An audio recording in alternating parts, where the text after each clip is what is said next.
નમસ્કાર દર્શક મિત્રો, હું છું વિરલ. ત્રિશુલ ન્યૂઝમાં આપનું સ્વાગત છે. દર્શક મિત્રો, જોઈએ આજના મુખ્ય સમાચાર. સુરતમાં પેટ્રોલ પંપ પર ફ્રી પાણીની બોટલને લઈને દારૂના નશામાં ઊભી થઈ મોટી બબાલ અને પંપના કર્મચારીઓએ માર માર્યા બાદ પોલીસ સ્ટેશનમાં જ થયું હતું યુવકનું મોત. ઇજાગ્રસ્ત રવિન્દ્રને પોલીસ સારવારને બદલે પોલીસ સ્ટેશન લઈ ગયાના થોડી જ મિનિટોમાં તેનું લોકઅપમાં મોત નીપજ્યું હોવાનું મૃતકના ભાઈએ જણાવ્યું હતું. ભારતીય જનતા પાર્ટીના કેબિનેટ મંત્રી જયેશ રાદડિયાના ગઢમાં મોટું ગાબડું પડ્યું હોય તેવા મોટા અને મહત્વના સમાચાર સામે આવી રહ્યા છે. સૌથી નાની ઉંમરે મંત્રી જયેશ રાદડિયાના ગઢમાં આમ આદમી પાર્ટીનું ઝાડું ફરી વળ્યું હોય તેવું લાગી રહ્યું છે. જેતપુર નગરપાલિકાના 2 વર્તમાન અને 2 પૂર્વ કોર્પોરેટર આમ આદમી પાર્ટીનો કેસ ધારણ કર્યો છે. જેતપુર નગરપાલિકાના પૂર્વ પ્રમુખ અને તેમજ હાલના કોર્પોરેટર પ્રમોદ ત્રાડા આમ આદમી પાર્ટીમાં જોડાતા રાજકારણમાં ભારે ગરમાવો આવ્યો છે. રાજ્યના ગૃહ વિભાગે તાજેતરમાં જ આમ આદમી પાર્ટીમાં લઈને એક મહત્વનો મોટો નિર્ણય કર્યો છે. એ દિવસોમાં ગુજરાત રાજ્યમાં આમ આદમી પાર્ટીના તમામ કાર્યક્રમમાં હવે કડક પોલીસ બંદોબસ્ત રહેશે.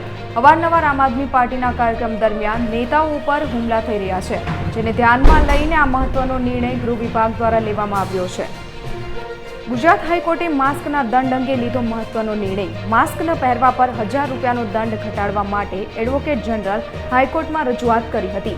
જોકે આ અંગે ગુજરાત હાઈકોર્ટે અત્યારે માસ્કનો દંડ ઘટાડવાનો ચોખ્ખો ઇનકાર કરી દીધો છે. હાઈકોર્ટે જણાવતા કહ્યું હતું કે રાજ્યના 50% જેટલી વસ્તીનું રસીકરણ થવા દો, પછી દંડ ઘટાડવા માટેનો નિર્ણય લઈશું. ધોરણ 10 અને 12ના રિપીટર વિદ્યાર્થીઓને લઈ મહત્વના સમાચાર સામે આવ્યા છે. ધોરણ 10 અને 12ની બોર્ડની પરીક્ષામાં રિપીટર વિદ્યાર્થીઓને તારીખ 10 જુલાઈના રોજ રિસિપ્ટ મળશે. એ માટે બોર્ડ દ્વારા શાળાઓને રિસિપ્ટ આપવામાં આવશે. બોર્ડ ઓનલાઈન રિસિપ્ટ શાળાઓને મોકલશે, ત્યારબાદ વિદ્યાર્થીઓને રિસિપ્ટ મળશે. તમને જણાવી દઈએ કે તારીખ 15 જુલાઈથી બોર્ડના રિપીટરની પરીક્ષા શરૂ થશે. 2022 પહેલા ગુજરાતના ગામડાઓમાં મોટું કામ કરવાની તૈયારી કરી રહી છે રૂપાણી સરકાર. ગુજરાત સરકાર 2022ની વિધાનસભા ચૂંટણી પહેલા લોકોને આકર્ષવા માટે ભાજપ હવે કમાન કસી રહ્યું હોય તેવું લાગી રહ્યું છે. તેથી હવે કોરોના કાળમાં રોજગારી ગુમાવનાર લોકોને રોજગારી મળી રહે તે માટે ભાજપ રોજગારી વધારવા તેમજ લોકોની રોજગારી આપવાની પહેલ કરી રહ્યું છે. આ સાથે જ કોરોના કાળમાં ગ્રામીણ ક્ષેત્રે રોજગારીનું સર્જન કરવાનું ભાજપે મન બનાવી લીધું છે.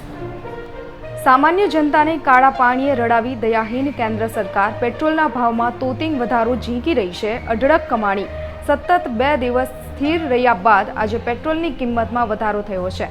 ગુજરાતમાં પેટ્રોલ 99.16 રૂપિયા, દિલ્હીમાં 99.16 રૂપિયા, મુંબઈમાં પેટ્રોલ 105.24 રૂપિયા પ્રતિ લીટર વેચાઈ રહ્યું છે.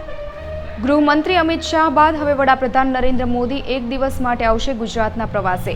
વડાપ્રધાન નરેન્દ્ર મોદી ટૂંક સમયમાં ગુજરાતનો પ્રવાસ કરશે. ગૃહમંત્રી અમિત શાહના પ્રવાસ બાદ હવે વડાપ્રધાન નરેન્દ્ર મોદી અમદાવાદની મુલાકાતે આવશે. નરેન્દ્ર મોદી અમદાવાદ સ્થિત સાયન્સ સિટીની મુલાકાત લેશે.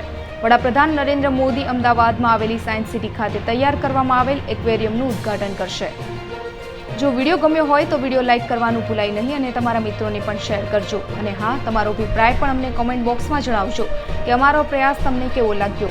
દરરોજના મુખ્ય સમાચાર મેળવવા માટે અમારી ચેનલ ત્રિશુલ ન્યૂઝ સબસ્ક્રાઇબ કરવાનું ભૂલાય નહીં. અને જો આ વિડીયો તમે ફેસબુકમાં જોઈ રહ્યા છો તો વિડીયો લાઇક કરી દેજો. અને હા, સાથે અમારા ત્રિશુલ ન્યૂઝ પેજને પણ લાઇક કરી દેજો. ધન્યવાદ.